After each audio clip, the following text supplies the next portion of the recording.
મિત્રો, હું જીવનમાં બહુ છેતરાયો છું ને એનો સૌથી મોટો દાખલો એટલે મારા લગ્ન થયા ને એ દિવસે મારા સસરાએ મને કહ્યું હતું, ગિરીશ કુમાર, મારી સુશીલા તમારા ઘરને સ્વર્ગ બનાવી દેશે.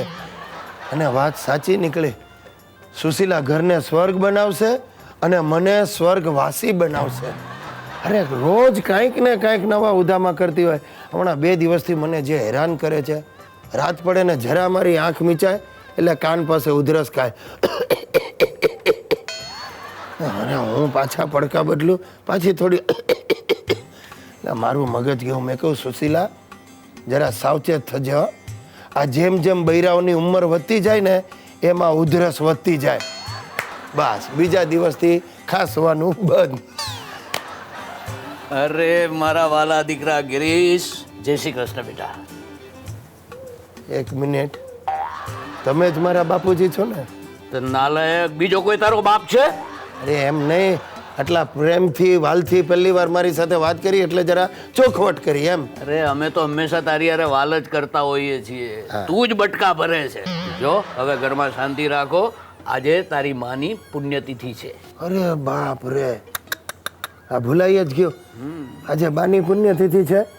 તો ચાલો એક કામ કરીએ, આપણે બધા મંદિરે જઈએ અને પછી ઘરે આવીને ભજનો ગાઈએ. નહીં નહીં નહીં, ભજન નહીં.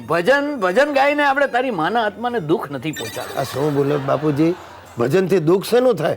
તમે તો કહેતા હતા બાને ભજનો બહુ ગમે છે. જો આપણે કામ કરીએ, આ મહિલા મંડળને બોલાવીને ભજનો ગવડાવીએ. નહીં, મહિલા મંડળને નહીં. અરે ભાનુમતી નથી, પછી ભજનની મજા શું આવે? એ બાપુજી, તમારે ભજનથી કામ છે કે ભાનુમતીનું કામ છે?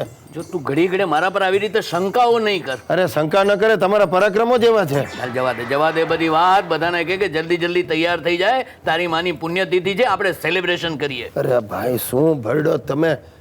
તિથિમાં સેલિબ્રેશન છે નું? એ કામ કરીએ, કાંઈ ના થાય ને તો આજે આપણે થોડું પુણ્ય દાન કરીએ બાના નામે. હા તો ચાલ કર, પુણ્ય કર. 5000 દે મને, મારે પૈસાની બહુ જરૂર છે. તો પૈસાની જરૂર તો મને પણ છે. તારે વળી હાની પૈસાની જરૂર પડી? કેમ નહીં? તમને 5000 મારે દેવા પડશે ને? કપાતર છે કપાતર. મને સમજાતું નથી કે હું ગુજરી જઈશ ત્યારે તું શું કરીશ. એકવાર ગુજરી તો જુઓ, પછી જુઓ કેવી ધામધૂમ કરું છું. હા સાહેબો, મને ખાતરી છે કે મારો સાળો શંભુ મને બાવો બનાવી દેશે.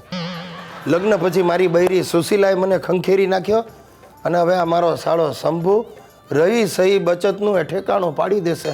જવાનું નામ જ નથી લેતો. રોજ સવાર પડે ને, શું બનેવી લાલ, આજે કઈ હોટલમાં જશું? અરે ખવડાવીને મારા ગાભા નીકળી ગયા. ઓલા પમદી જે ચાઇનીઝ હોટલમાં ગયા હતા એણે તો મોટું બોર્ડ મારી દીધું છે બહાર, ડોગ્સ એન્ડ ફેમિલી ઓફ ગુજ્જુભાઈ ગિરીશ કુમાર નોટ અલાઉડ. આવ્યો દેવીલાલ, તમારું કઈ બેંકમાં ખાતું છે? કેમ ધાડ પાડવી જ? હવે ખાતું ખોલાવું છે મારે. ઉધારિયા, તારે હું ખાતા ખોલાવા છે? ગજવામાં ફદીયો નથી, થાપણમાં શું મૂકીશ? હાથ રૂમાલ? એ બનવીલાલ, ગમે તેમ તો તમારો હાળો શું? એ જ ઉપાધિ છે. હું રોજ સવારે ઉઠીને ભગવાનને પ્રાર્થના કરું છું કે મગજની કઢીને લોહી ઉકાળા, એ દ્વારકા વાળા કોઈને ના દેતો આવા સાળા. એ બનવીલાલ, કુલ રહેવા દો હો. આ તો અમારી ભૂલ થઈ ગઈ કે અમારી લાખ રૂપિયાની બેન તમને દીધી. 25000 પાછી આપું છું, જા લઈ જા. ગિરીશ કુમાર, અરે ચૂપ કર, તમે મારી આબરૂના લીરા ઉડાડી દીધા. હવે રહેવા દો. તમે ક્યાં અંબાણી કે અદાણી છો તો તમારી આબરૂના લીરા ઉડવાના છે. હવે ગામડે 40 વારની ખોયડી છે, કોક લઈ જાય તો શું કોણ ધજા ઉખાડી લેવાનું છે? જો એ સંભુડા, હવે થોડી તોય અમારી આબરૂ છે. આ તમને જોઈને તો ગામના કૂતરાએ ભડકે છે. એ તો ભાયડાના ભડાકા. ક્યાં સોસાયટીના કૂતરા તમને જોઈને લોટિયા લેવા ઉપડે. એ તમારા પ્રતાપે સોસાયટીના કૂતરા હોય હડકાયા થયા છે. હડકવા? હે ગિરીશ રે, તમને હડકવા ઉપડે? અરે તારું નખો જાય, મને શું કામ હડકવા ઉપડે? એ તો ઉપાડવોય પડે.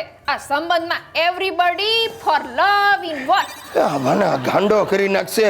Everybody for love, everything is fair in love and war. આ તારી આવડી આણે અંગ્રેજીની પથારી ફેરવી નાખી છે. પથરી? હાય બનેવીર તમને પથરી થઈ છે?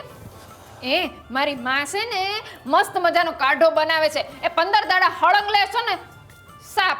આ સાફ જ કરી નાખશો તમે બંને મળીને મને. હું ત્રાસી ગયો છું. તમને કહી દઉં છું, આજે ને આજે મારું ઘર છોડીને જાઓ. આ મારો ઓર્ડર છે. શું? એટલે તમે રિક્વેસ્ટ સમજીને સાંભળી લ્યો.